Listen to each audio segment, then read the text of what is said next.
अपने धरती का हाल चाल कैसा है? की पर्यावरण बेकार होती जा रही। तो आपका क्या नाम है? अभिषेक।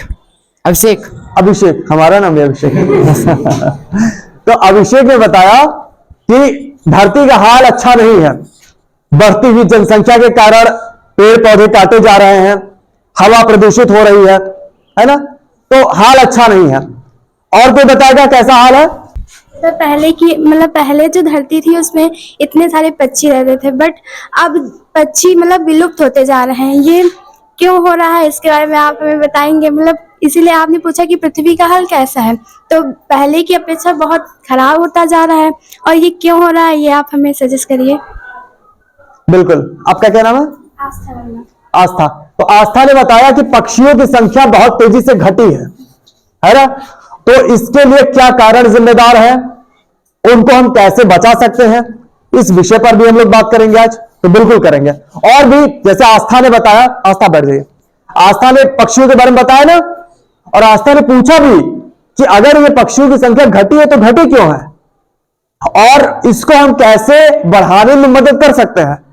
तो ऐसा प्रश्न आपके दिमाग में भी होगा किसी के पास? पक्षियों के अलावा और कौन कौन से जानवरों की संख्या घटी है? डायनासोर विलुप्त हो गए, इस पर भी बात करनी चाहिए। और टाइगर्स की संख्या कम हुई है, मतलब जो जंगल में रहने वाले जानवर हैं उनकी संख्या भी कम हुई है। तो इस पर भी बात होनी चाहिए कि उसका क्या कारण है। और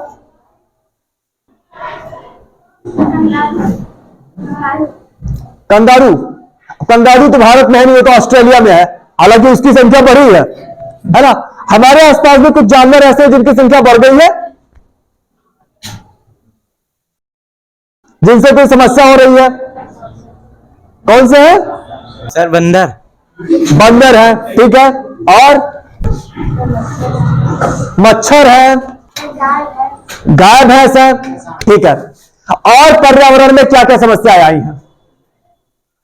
भाई पशु पक्षियों की संख्या कम हुई है, कुछ की संख्या बढ़ी है, तो इस विषय पर हम लोग एक एक प्रजाति का भी बात करेंगे। और पर्यावरण में क्या क्या समस्याएं आई हैं? पौधे नष्ट होते जा रहे हैं और जलीय जीव भी नष्ट होते जा रहे हैं। पौधे और जलीय जीवों की संख्या भी खत्म हुई है, हम उनको नष्ट कर रहे हैं। यह भी एक विषय है, इस पर भी हम बात करेंगे। और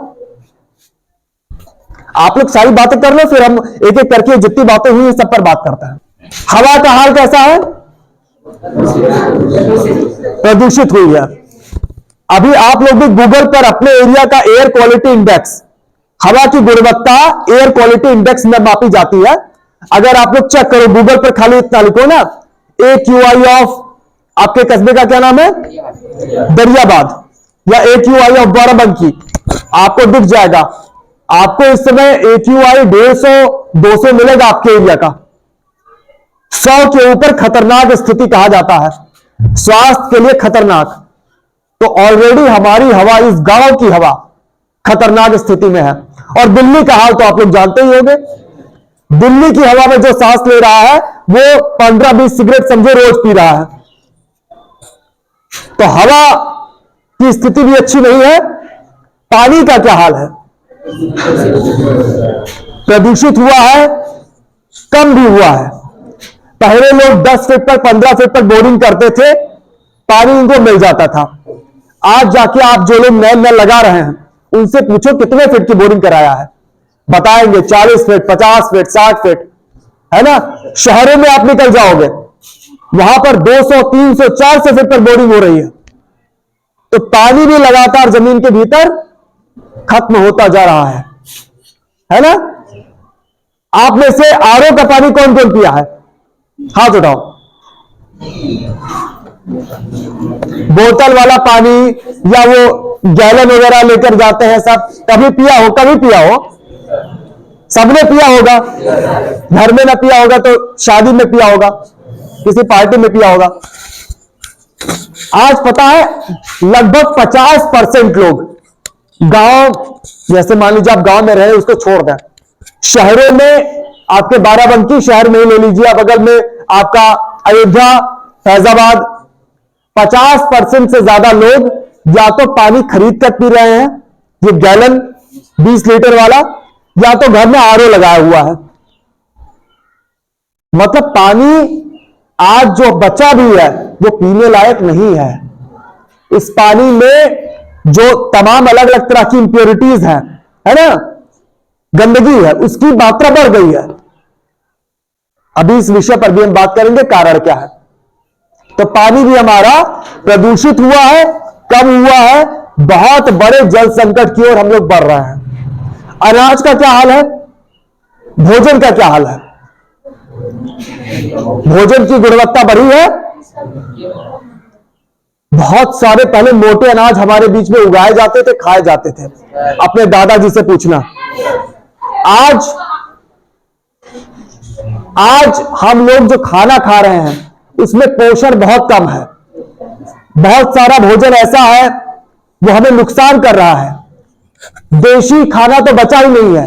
अभी नीचे बात हो रही थी, अभी हम लोग वहां गए थे, आपके एक पंडित जी वो मटर का चाट बेचते हैं स्टेशन के पास, है ना, तो उनसे बात हो रही थी तो उन्होंने कहा कि धनिया में तो अब महक रही नहीं गई है।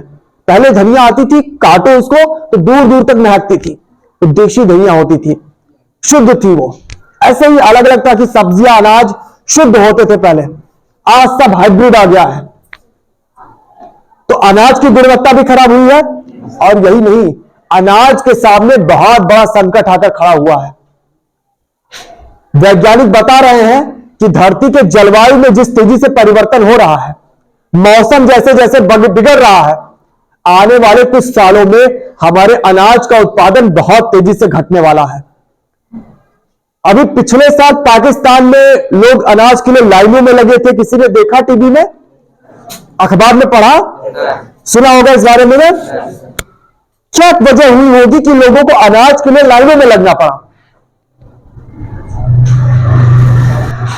क्या वजह होगी? पाकिस्तान में ऐसा क्यों हुआ? वहां आतंकवाद ज्यादा इसलिए ऐसा हो गया क्या?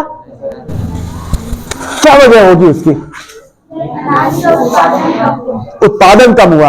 उत्पादन कम होने की वजह क्या हुई होगी? जलवायु में परिवर्तन। मौसम और जलवायु आप सही पढ़े होंगे ना भूगोल में। आसपास की जो परिस्थिति है उसको मौसम कहते हैं, और जब इसको बहुत विस्तृत स्तर पर हम देखते हैं, जैसे पूरे भारत का देखें, तो उसको हम जलवायु कह देते हैं। जैसे भारतीय जलवायु मॉनसूनी जलवायु कहलाती है, यह मॉनसून पर ज्यादा निर्भर करती है ना। तो इसमें भी बहुत परिवर्तन हो रहा है। आपने अभी खुद महसूस किया होगा, पिछले कुछ सालों में बरसात का मौसम एकदम बिगड़ सा गया है। समय पर बारिश नहीं हो रही है ना। जब बारिश नहीं होनी चाहिए, जब धान लोग बो रहे हैं उस समय बारिश नहीं हो रही है, जब धान काटने का टाइम आ रहा है तब बारिश हो रही है। अनाज इससे प्रभावित हो रहा है। हमें सिंचाई में जब जिस मौसम में ज्यादा पानी देना है फसल को, उस समय पानी मिल नहीं रहा है, तो हम और ज्यादा पानी जमीन से निकालकर सिंचाई कर रहे हैं। ना सिर्फ पानी बर्बाद हो रहा है, बल्कि खेती की लागत भी बढ़ गई है और अनाज भी हमारा बेकार हो रहा है ना। इसके अलावा ठंडियों का मौसम, कौन सा महीना है ये? नवंबर का महीना है। नवंबर खत्म होने वाला है। मैं सुबह गोंडा से चला था तो मैंने जैकेट डाल लिया। आप में से अधिकांश लोगों ने स्वेटर भी नहीं पहना है। अक्टूबर में ही हम लोग स्वेटर पहनना शुरू कर देते थे, आज से 10 साल पहले। नवंबर में स्वेटर के साथ ब्लेजर दिया जाता था। 9-10 बजे जब स्कूल जाते थे तब का यह हाल होता था। अब ठंडी पड़ रही है उतनी, समय पर ठंडियां आ ही नहीं रही हैं। तो लगातार हर तरह का मौसम, गर्मियों में गर्मियां ज्यादा बढ़ जा रही हैं। लू की घटनाएं पूरे विश्व में बहुत तेजी से बढ़ी हैं। हर साल हजारों लोग पूरे विश्व में लू से मारे जा रहे हैं, तेज गर्म हवाओं से। लगातार मौसम पूरे धरती का जो है वो डगमगाता जा रहा है। इस वजह से अनाज का संकट, पानी का संकट, जंगलों में आग लगने की घटनाएं बढ़ रही हैं, कहीं पर ज्यादा बाढ़ आ जा रही है। पाकिस्तान में वो जो फसल का नुकसान हुआ वो बाढ़ के कारण हुआ था। अक्टूबर के महीने में भयानक बाढ़ आ गई वहां पर सिंधु नदी में। भारी बारिश आपने 2 साल पहले देखा होगा, अक्टूबर में बहुत बारिश हुई। जुलाई और सितंबर में लग रहा था सूखा पड़ जाएगा, और अक्टूबर आया, बहुत भयानक बारिश हो गई जब नहीं होनी चाहिए थी। वो वजह थी कि पाकिस्तान की पूरी अर्थव्यवस्था डगमगा गई। खेती चौपट हो गई।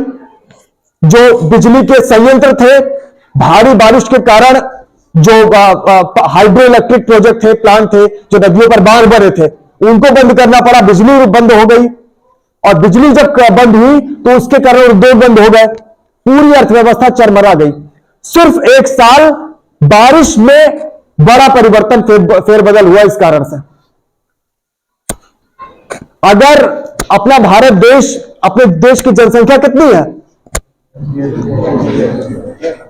अभी? करीब अगर जनगणना हो तो हम लोग 150 करोड़ के ऊपर है नंबर 1 जनसंख्या में।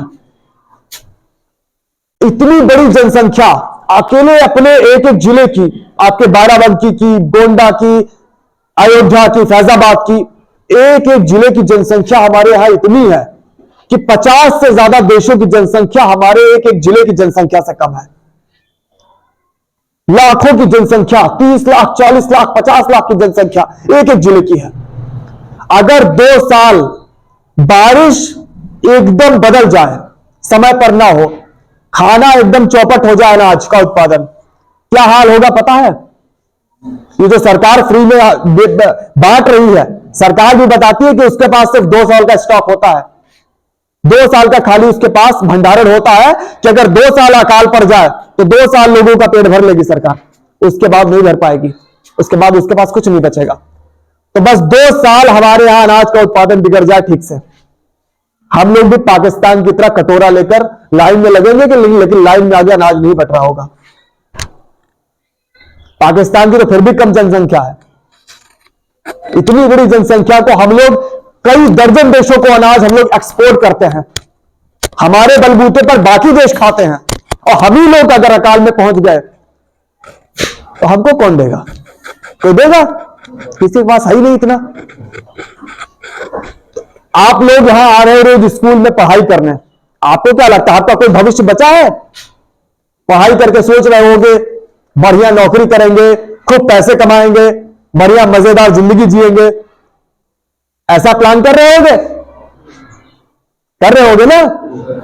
लेकिन सोचो, अगर आने वाले 10-20 साल बाद हमको खाने और पानी के लिए लाइनों में लगे रहना पड़े, जैसा नोटबंदी में आप लोगों ने देखा होगा, नोट तो बदल गए और खाना होगा तभी तो मिलेगा। क्या भविष्य हमारा है? कोई भविष्य? वैज्ञानिक, लाखों वैज्ञानिक चिल्ला चिल्लाकर कई सालों से कह रहे हैं कि हम लोग आपातकालीन दौर में पहुंच चुके हैं। हमारी जलवायु और धरती की जैव विविधता ये आपातकालीन दौर में है। किसी को कोई फर्क ही नहीं पड़ रहा है। नेता हमारे एक से एक महान है, उनको पैसे के अलावा किसी चीज से फर्क पड़ता नहीं, और हम लोग, हमको तो वो भी फर्क नहीं पड़ता है। कोई कुछ समझना चाहता नहीं है, सब लोग अपने अपने में मस्त हैं।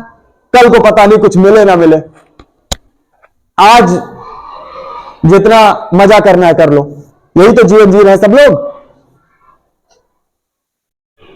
आपको क्या लगता है धरती की सबसे बुद्धिमान प्रजाति कौन सी है? मनुष्य बड़े बुद्धिमान है। आसपास देखो, किसी नदी तालाब का हाल गंदा कर दिया है, बुद्धिमानी ही तो है।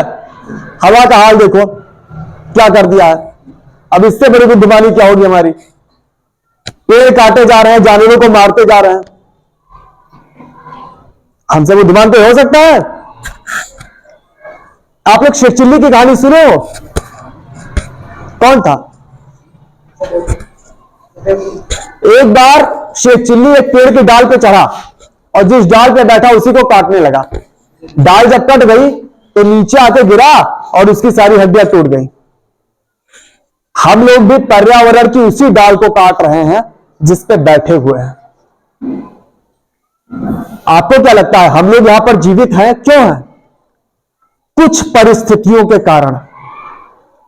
सांस लेने लायक ऑक्सीजन है, विषैली गैसें कम है, साफ पानी है, पर्याप्त पानी है, खाना है, रहने लायक तापमान है। अगर हमको उठा के मंगल ग्रह पर छोड़ दिया जाए, चंद्रमा पर छोड़ दिया जाए, जीवित बचेंगे? वहां भी वायुमंडल है, वहां भी सोना चांदी खनिज बहुत बड़ी मात्रा में है, पर वहां हम जीवित नहीं बचेंगे, क्योंकि वहां पर जीवन के लायक परिस्थितियां नहीं है। तापमान अभी यही तापमान 100 डिग्री हो जाए, 80 डिग्री हो जाए, बचेंगे? -80 हो जाए, बचेंगे? तो सारी परिस्थितियां एक साथ जब हमको मिल रही हैं, हवा, खाना, पानी, तापमान और ऐसी बहुत सी परिस्थितियां, तब जाकर हम जिंदा हैं। एक भी परिस्थिति अगर बिगड़ जाए, जीवन खत्म। और इसी परिस्थिति को हम लोग बेदर्दी से तबाह कर रहे हैं, और इसको जानते हो क्या बोलते हैं? विकास। हम लोग विकास कर रहे हैं। पेड़ काट के सड़क बना दिया, क्या बोला? विकास हो गया। तालाब काट के उसमें बिल्डिंग बना ली, उसको क्या बोला? विकास हो गया। फैक्ट्रियां लगा के हवा गंदी कर दी, उसको क्या बोला? ये विकास है? हमारा पूरा जीवन ही आज विनाश का कारण बन गया है। सुबह से उठते हैं हम लोग, जितनी चीजें प्रयोग करते हैं सुबह से शाम तक, सब हमारी धरती पर बहुत बुरा असर डाल रही हैं। बाजार हमारे सजे हुए हैं, जेब में हमारे पैसे हैं, जो मन होता है जितना मन होता है जाकर खरीदते हैं। एक चीज खराब होती है, पहले लोग कपड़ा खरीदते थे, 10-10 साल पहनते थे, फट जाता था तो उसमें रफू करवा लेते थे, उसके बाद उसका झोला भी 10 साल इस्तेमाल कर लेते थे, उसके बाद झोला भी खराब होता था तो उसका पोछा भी चल जाता था 5 साल। आज हर साल हमें नया कपड़ा चाहिए, हर साल नया मोबाइल चाहिए, सब चीजें बदल रही है ना। तो ये हम लोग ये चीजें कहां से आ रही हैं? धरती को तबाह करके। आपको एक मैं कहानी सुनाता हूं, एक चम्मच की। 10 रुपए का मिलता है स्टील का चम्मच। अब सोचो इस चम्मच के कारण कितना विनाश होता है धरती का। चम्मच किस चीज से बनता है? स्टील से। स्टील किस चीज से बनता है? लोहे से। लोहा भी जो जमीन से जब लोहा निकालते हैं, जिसको आयरन ओर बोलते हैं, है ना, कच्चा लोहा, उसको भी उससे फिर पक्का लोहा बनता है, फिर उससे स्टील बनता है।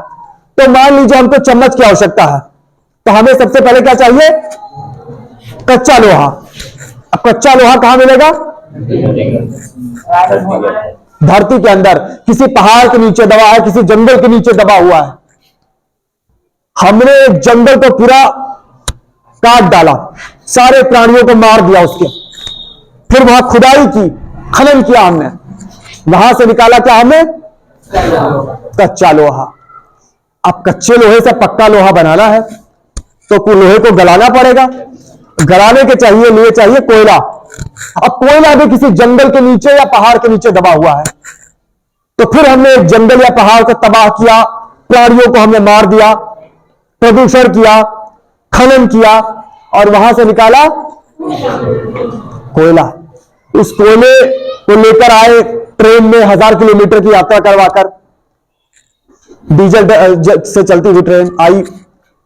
कच्चा लोहा वैसे आया, एक संयंत्र में ले गए, फिर वहां से हमने उसका बनाया ढलवा लोहा, पक्का लोहा। फिर उस लोहे को एक और संयंत्र में ले गए, फिर उस संयंत्र में भी कोयला लाए, वहां पर हमने उस ढलवे लोहे में मिलाया कार्बन और बनाया स्टील। स्टील के बड़े बड़े ब्लॉक बने। फिर उस स्टील के ब्लॉक को लेकर एक और कारखाने में ले गए, वहां भी कोयला लेकर आए, उसको गला के हमने बनाया चम्मच।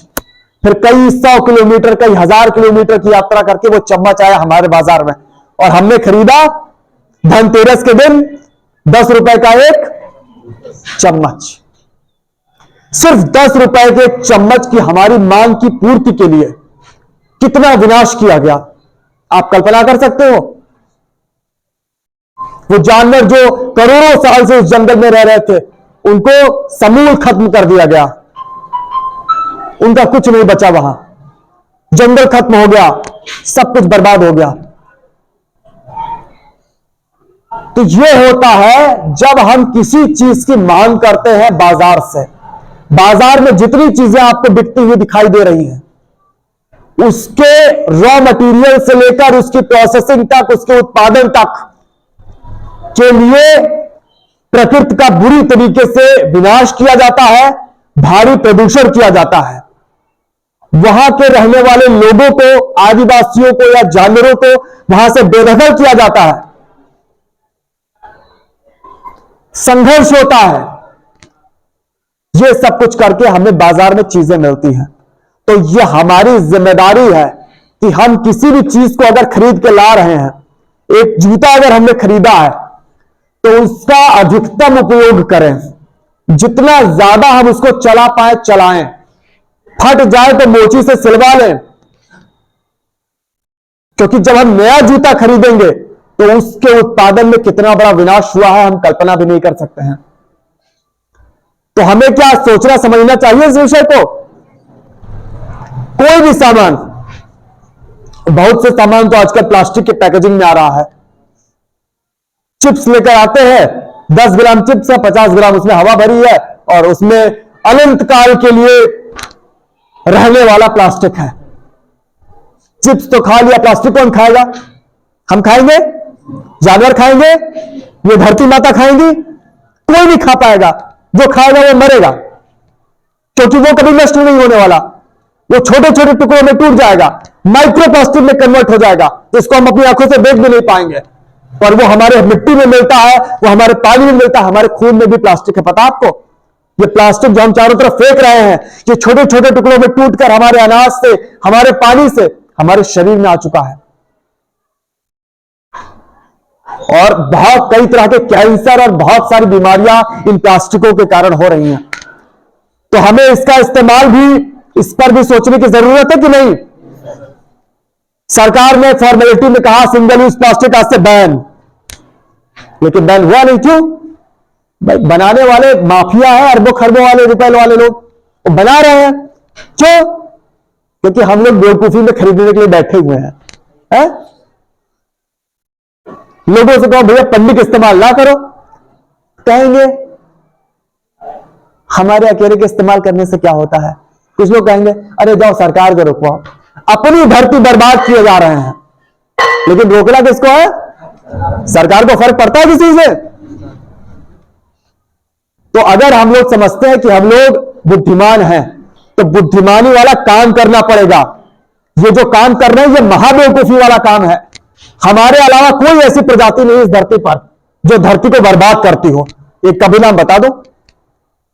सब धरती के प्रकृति को संतुलित करने का काम करते हैं, सारी प्रजातियां, छोटा सा कीड़ा हो या बड़ी ब्लू व्हेल हो।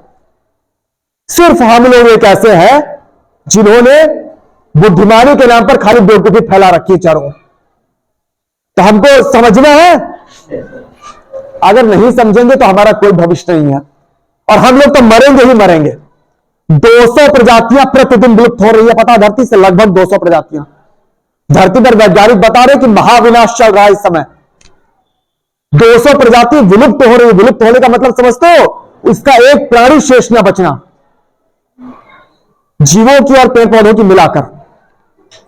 इतनी तेजी से प्रजातियां विलुप्त आज से कई करोड़ साल पहले हुई थी। आपने अभी डायनासोर का नाम लिया था। वो अब तक धरती पे 5 बड़े महाविनाश हुए हैं। महाविनाश जब धरती की अधिकांश प्रजातियां विलुप्त हो जाएं, उसको बोलते हैं महाविनाश। जो 5वां हुआ था वो कुछ करोड़ साल पहले हुआ था, जब डायनासोर खत्म हुए थे। उसका कारण था शायद कोई उल्का पिंड टकराया था। डायनासोर जमीन पे हर जगह थे, हवा में भी उड़ते थे, पानी में भी रहते थे। बच गए? आज बचे थे तो वो बहुत शक्तिशाली थे, वो नहीं बचे। हम लोग भले बुद्धिमान है, हमारा दिमाग ज्यादा विकसित है, बुद्धिमान तो नहीं है पर विकसित दिमाग है, पर यह भी हमें नहीं बचा पाएगा। ये जो स्थिति हमने धरती की पैदा कर दी है, अपने पैरों पर जो कुल्हाड़ी मारा है हमने, मरने वाले हम लोग भी। जीवन बहुत दर्दनाक होने वाला हमारा, और बाकी ऐसे हजारों प्रजातियों को और हम लोग लेकर जाने वाले हैं। वैज्ञानिक बता रहे हैं सन 2050 तक धरती से 10 लाख प्रजातियां विलुप्त हो जाएंगी। 10 लाख।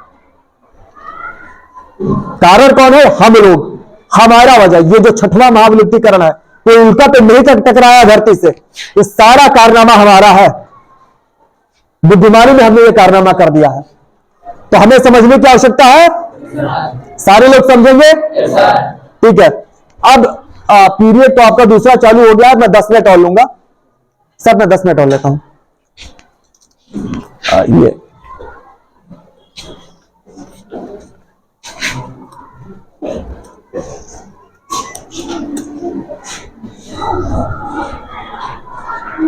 अब बात करते हैं प्राणियों की। ये गाय भैंस की, जैसे जिन प्राणियों की संख्या आपने बताया, चिड़ियों की बात किया, बाघ की बात किया, इनकी संख्या कम हुई है। कारण क्या है? कोई भी प्राणी अगर खत्म हो रहा है तो उसका कारण है उसका पर्यावास खत्म होना, उसका घर खत्म होना। पक्षियों का घर बचा है? पेड़ हम काटते जा रहे हैं। पुराने पेड़ों की कोटरों में बहुत से पक्षी घोंसला बनाते हैं, बहुत से पक्षी बहुत ऊंचे पेड़ों पर घोंसला बनाते हैं। सारे पेड़ हम काटते जा रहे हैं, चिड़िया खत्म हो रही है। जंगल में हम लगातार जंगल काट रहे हैं। जंगल में हम घूमने जाते हैं पर्यटन के नाम पर, वहां पर हम शोर शराबा करते हैं, शिकारी जाते हैं। इस कारण से जंगल के अंदर भी जानवर चैन से नहीं रह पा रहे हैं। इस कारण से बाघ भी विलुप्त हो रहे हैं। तो यह है जानवरों के विलुप्तीकरण का कारण। अब कुछ जानवरों की जनसंख्या बढ़ गई है, जैसे गाय भैंस। आपको क्या लगता है, गाय भैंस की जनसंख्या अपने आप बढ़ी है? बढ़ी है, बढ़ाई गई है? किसने बढ़ाया है? क्यों बढ़ाया है? दूध की लालच में। धरती पर अलग अलग वर्ग के प्राणी, आप लोग बायोलॉजी पढ़ते हो ना, अलग अलग क्लास के प्राणी है ना। आपने एनिमेलिया, प्लांटे, अलग अलग क्लासेस पढ़े हैं। उसमें से कुछ है मैमल्स, ठीक है, कुछ है सरीसृप, कुछ है उभयचर, कुछ है पक्षी। एनिमल्स में दूध कौन से प्रजाति बनाते हैं? स्तनधारी की, सरीसृप की, उभयचर की, पक्षी? स्तनधारी प्राणी। सरीसृप, उभयचर और पक्षी दूध क्यों नहीं बनाते हैं? क्योंकि वो प्राणी अंडे देते हैं। आपने देखा होगा चिड़िया का अंडा जब फूटता है, चूजा निकलता है, तो पहले दिन चिड़िया लाकर उसको कीड़ा खिलाती है और वो कीड़ा खाकर पचा लेता है। लेकिन जो स्तनधारी प्राणी है, उसमें जब पहले दिन बच्चा पैदा होता है तो पहले दिन ही मम्मी उसको दाल चावल खिलाएंगे तो खा लेगा, दांत तक नहीं आया होता उसका। तो मैमल्स में माए अंडा ना देकर सीधे बच्चा पैदा करती हैं, तो उस बच्चे का शरीर इतना डेवलप नहीं होता है कि पहले दिन ही उसका पाचन होने लगे बाहरी चीजों से। इसलिए प्रकृति ने स्तनधारी प्राणियों की माओ के शरीर में दूध नाम के द्रव्य की व्यवस्था की। हर प्रजाति का दूध अलग अलग होता है, उसमें अलग अलग कंपोजिशन में अलग अलग तरह के न्यूट्रिएंट्स होते हैं, अलग अलग तरह का ग्रोथ हार्मोन होता है, अलग अलग तरह की एंटीबॉडीज होती है। आपने सुना होगा जो शुरुआत का कुछ दिन का मां का दूध होता है, जो पीला पीला होता है गाढ़ा दूध, उसको क्या बोलते हो आप लोग? पेज दूध, है ना। उसको इंग्लिश में बोलते हैं कोलेस्ट्रम। पता है, अगर वो शुरुआत का 5-10 दिन का दूध किसी बच्चे को ना मिले, अपनी मां का सिर्फ, तो वो बच्चा शायद जीवित ना बचे, क्योंकि उस बच्चे की एंटीबॉडीज प्रॉपरली डेवलप नहीं हुई होती है। वो मिलता है उसके मां के दूध से, खासकर शुरुआती वाले दिनों के। तो इसलिए हर मां जब बच्चा पैदा करती है तो अपने बच्चे के लिए दूध बनाती है। कब तक बनाती है? जब तक उस बच्चे का शरीर डेवलप नहीं हो जाता है, डाइजेशन उसका प्रॉपरली चालू। इंसानों में 5-6 महीने है, गायों में, भैंसों में भी बिल्कुल ऐसा ही है ना। इसलिए गाय भैंस हो चाहे इंसान हो, इन प्राणियों में या अन्य स्तनधारी प्राणियों में मां जब बच्चा पैदा करती है तब अपने शरीर में दूध बनाती है। उतना ही दूध बनाती है जितना उसके बच्चे के लिए जरूरी है, और तभी तक दूध बनाती है जब तक बच्चे को दूध की आवश्यकता है। लेकिन अब गाय भैंस का दूध हम लोग लेते हैं, हमारी मां ने हमको दूध पिलाया बचपन में, उससे हमारा पेट भरा नहीं। अब हमें दूसरी गाय का भी दूध छीन छीन के लेना है, तो हम उसके लिए क्या करते हैं? गाय भैंस को हमने गर्भवती बनवाया, 9.25 महीने बाद उसका बच्चा पैदा हुआ, तो बच्चे के लिए उसने अपने बच्चे के लिए दूध बनाया। हमने पहले दिन ही उसके बच्चे को खींच के रस्सी में बांध दिया किनारे कि बेटा तुम चलो उधर, तुम्हारी मम्मी का दूध हम निकालेंगे। हमारी मां ने हमको बचपन में कितनी बार दूध पिलाया होगा दिन में? एक मां अपने बच्चे को दिन में कितनी बार दूध पिलाती होगी? 10-15 बार, 1-1 घंटे पर, 2-2 घंटे पर, थोड़ा थोड़ा बच्चा रोता है, मां दूध पिलाती है। और गाय भैंस के बच्चे को हम कितनी बार दूध पीने देते हैं उसकी मां का? 1 बार, या बहुत दयालु लोग 2 बार। एक नवजात बच्चा 2 बार सिर्फ अपनी मां का जरा सा दूध पिएगा, थोड़ा सा पीते ही किनारे फिर खींच के बांध देते हैं। जरा सा 2 बार दूध पीने को पाएगा, उसका पेट भरेगा? वो बेचारा पूरे दिन भूखा रहता है। वो मां अपने बच्चे को देखकर रोती है कि अपने बच्चे को प्यार करें, दूध पिलाएं। बच्चा मां की तरफ देखता है, लेकिन दोनों रस्सी में बंधे हुए हैं, क्योंकि उस दूध की लालच किसको है? हम लोगों को, हम जैसे नवजात बच्चों को है। आवश्यकता है हमें ना, नवजात बच्चे हम लोग। और इस कारण से हम लोग एक के बाद एक गाय भैंस के बैक टू बैक उसको गर्भवती बनवाकर उसके बच्चे पैदा करवाते रहते हैं। गर्भवती कराया, 9.25 महीने में उसने बच्चा पैदा किया, दूध बनना शुरू हुआ, दूध बनना बंद नहीं हुआ कि हमने उसको जबरन फिर गर्भवती बना दिया, ताकि अगली बार जल्दी से फिर बच्चा पैदा करे, फिर दूध बनाए और फिर हम दूध निकालें। और इस कारण से एक एक गाय भैंस का हम लोग उसके 14-15 साल के जीवन में 7 से 10 बच्चा पैदा करवाते हैं। आप सब लोग गांव से हो, सभी जानते होंगे, कम से कम 7 बच्चा तो एक गाय का पैदा ही करवाते हैं। बहुत लोग 10-12 करवा लेते हैं। अब बताओ, क्या किसी का सामर्थ्य है कि एक गाय का, भैंस का उसके 14-15 साल के जीवन में 8 बच्चा मान लो पैदा करवाया, उसमें से 4 नर होंगे, सबको रखकर पूरे जीवन खिलाना है? किसी का सामर्थ्य है? इसी का नतीजा है कि हम सारी भैंसों को, इनके सारे नर बच्चों को हम कसाई को बेचते हैं। आपने छुट्टा सार देखे? कभी आपने छुट्टा भैंसा देखा है? जबकि लोग गाय से ज्यादा भैंसे रखते हैं आजकल। तो भैंसे लोग क्यों नहीं छोड़ते हैं? भैंसा क्यों नहीं छोड़ते हैं? उनका पड़वा क्यों नहीं छोड़ते हैं? लोग उनसे ज्यादा प्यार करते हैं, क्योंकि उनको वो कसाई को बेचते हैं। सारी की सारी भैंसे, सारे उनके नर बच्चे हम कसाई को बेचते हैं। वो छोटा सा जो नर बच्चा पड़वा है, 6 महीने बाद वो कसाई के पास जाता है। और गायों के बच्चे, अब चूंकि उनके भी हमने 8 बच्चे पैदा करवा लिए हैं, औकात हमारी है नहीं रखने की, है ना, उनको हम लोग छोड़ देते हैं। उसमें से भी कुछ कसाई पकड़ के ले जाते हैं, कुछ को सरकार पकड़ के गौशालाओं में भूख से मार रही है, और कुछ को हम लोग ब्लेड के तार से काट के मारते हैं, भाले मारते हैं। और नहीं तो वो बेचारे फिर अपना पेट भरने के लिए खेतों में आते हैं, तो हमारा भी नुकसान करते हैं, है ना।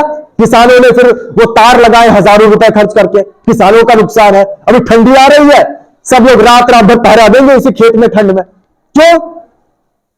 क्योंकि दूध की लालच में इतने जानवर पैदा करा के छोड़ दिए हैं कि अपने ही खाने के लाले पड़ रहे हैं। तो हम लोगों ने बड़ा अच्छा काम किया।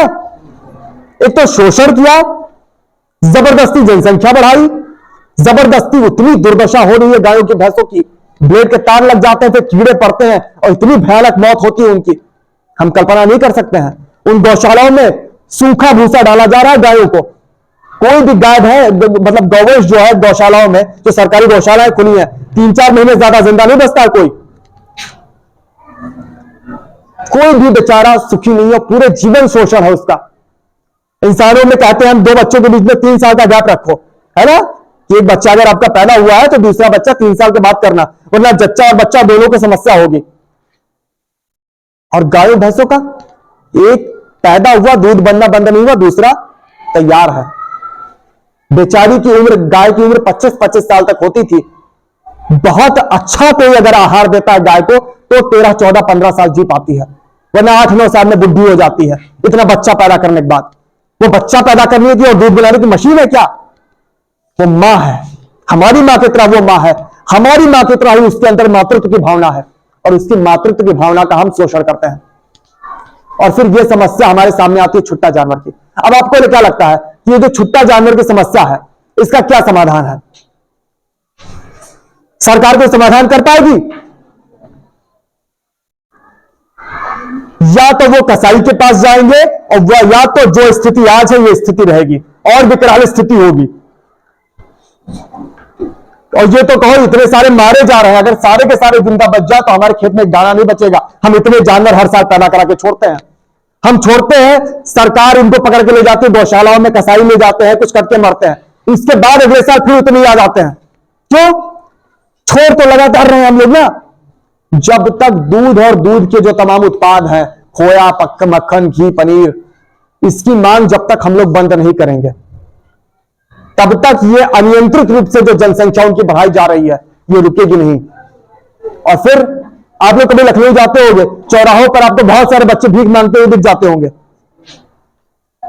बहुत से लोग हैं झुग्गी झोपड़ी में रहते हैं, हर साल उनके एक एक बच्चा पैदा होता है, एक एक के 10-10, 15-15 बच्चे हैं, खिलाने को कुछ है नहीं, नतीजा क्या है? सबको सड़क पे छोड़ के रखा है। वही काम हम गाय भैंस के साथ करते हैं, पैदा करवा रहे, रखने की औकात है नहीं, किसी की औकात नहीं है। एक आदमी आप पूरे जिले में ढूंढ लो, नहीं मिलेगा जो गाय के भैंस के पैदा कराएंगे सारे बच्चे रखता हो। आप जाके देख लो किसी से, कोई कहता हो हम बड़े गौभक्त हैं, पूछो भैया 5 साल पहले तुम्हारे घर जो बछड़ा पैदा हुआ था कहां है, जो पड़वा पैदा हुआ था कहां है? एक आदमी के घर नहीं पाओगे। फिर हम लोग अपने आप को बड़े दयालु बताते हैं, बड़े आपको अपने आप को हम गौ सेवक गौभक्त बनाते हैं। ये गौ सेवा है? हम लोग हत्या कर रहे हैं उनकी, और हत्या नहीं, दर्दनाक हत्या। और उनकी मौत तो उनकी मौत है, उनका जीवन उससे भी बदतर है। पूरे जीवन 4 फीट की रस्सी में बंधे होकर पूरे जीवन उनका शोषण करते हैं। यह कारण है इनकी जनसंख्या बढ़ने का। इसका जिम्मेदार कौन है? हम लोग। हमें यह सब कुछ बंद करना होगा कि नहीं? और क्या हम लोग दूध की चाय के बजाय काढ़ा पीना शुरू कर सकते हैं? दूध की चाय से गैस बनती है, हमें अपच होती है। अगर हम काढ़ा पी, आपने देखा कोविड में लोगों ने दूध की चाय छोड़कर काढ़ा पीना शुरू किया, क्यों? ताकि इम्यूनिटी बढ़े, उसमें अलग अलग तरह की औषधियां डाली, है ना? ये कर सकते हैं, इससे हम लोग को उपभोग बंद करेंगे दूध का, ठीक है? आपने अभी दीपावली में देखा अचानक खोए की मिठाइयों की डिमांड बढ़ गई, बाजार भर गया खोए की मिठाइयों से। क्या अचानक गाय भैंस ज्यादा दूध बनाने लगी? क्या अचानक ज्यादा खोया आ गया? शादी का मौसम अभी शुरू हुआ है, कल से पनीर के अचानक डिमांड बढ़ गई है। अचानक इतना पनीर कहां से आ जाएगा? अचानक गाय भैंस ज्यादा दूध बना देंगी कि चलो ठीक है शादी आ गई, आज के बाद 5 में 10 लीटर दूध बनाएंगे। सब नकली है, हम अपने स्वास्थ्य को भी बिगाड़ रहे हैं, असली नकली सब मिलाया हुआ है। उनके ऊपर अत्याचार कर रहे हैं, किसानों का बुरा हाल है, सबका बुरा हाल है। हमें यह बंद करना होगा कि नहीं? तो खोए की मिठाई की बजाय बेसन का लड्डू खा लो, बालूशाही खा लो, अच्छा रहेगा ना? हम लोग समझदार हैं और हम लोग सही चुनाव कर सकते हैं। जो बाकी लोग कर रहे हैं उसको देखकर अगर हम लोग चलें तो इसको बोलते हैं भेड़ चाल। अपनी अक्ल का उपयोग करना चाहिए, सही निर्णय स्वयं लेना चाहिए, है ना? ऐसी चीजों से पनीर की बजाय हरी सब्जियां खाओ। अभी ठंडियों में देखो कितने तरह के साग, हरी सब्जियां और कितने सस्ते हैं, उनका उपयोग कर सकते हैं कि नहीं हम लोग? उसकी जगह पर क्या कर रहे हैं?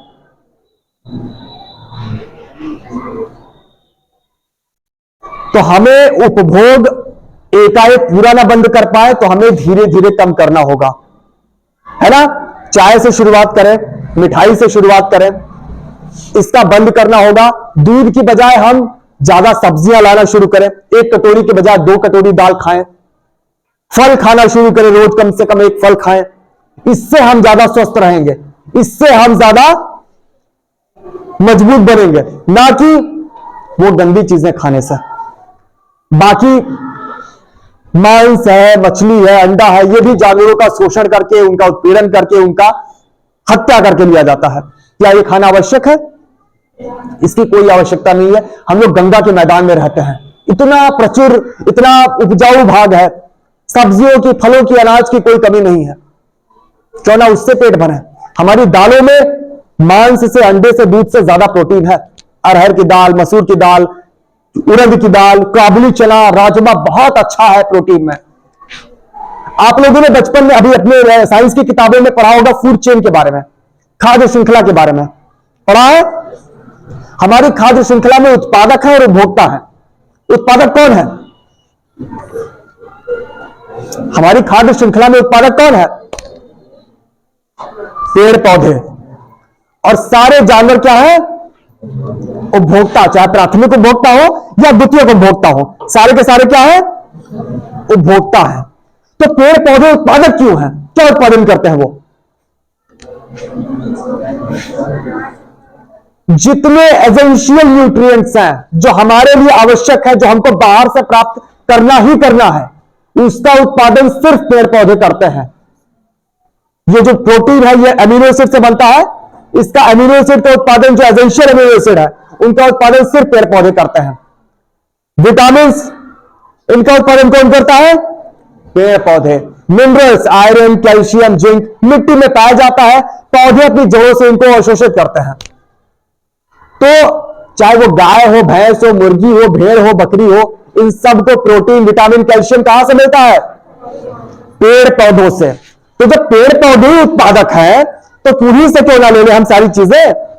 पहले उसको उपभोक्ता को दो, फिर उपभोक्ता से लो। ये क्या हो गया? इसके साथ उपभोक्ता की बीमारियां, उनका पस, मवाद, उनको भारी मात्रा में एंटीबायोटिक दिया जा रहा है, वो ये सारी चीजें हमको आकर मिलती हैं और उससे हम बीमार पड़ते हैं। तो जब सारी चीजें हमें फ्रेश तरीके से पौधों से मिल जा रही हैं तो क्यों ना पौधों से ले ले। दाल, चावल, रोटी, सब्जी, सलाद, अचार, पूरा बैलेंस डाइट है। दालें प्रोटीन में रिच है, चावल कार्बोहाइड्रेट में रिच है, सब्जियां विटामिन में, मिनरल्स में रिच है, सब कुछ है हमारे पास। फिर क्या आवश्यकता है कि हम पशुओं वाली चीजें लें? मांस, दूध, अंडा, मछली, कोई आवश्यकता है?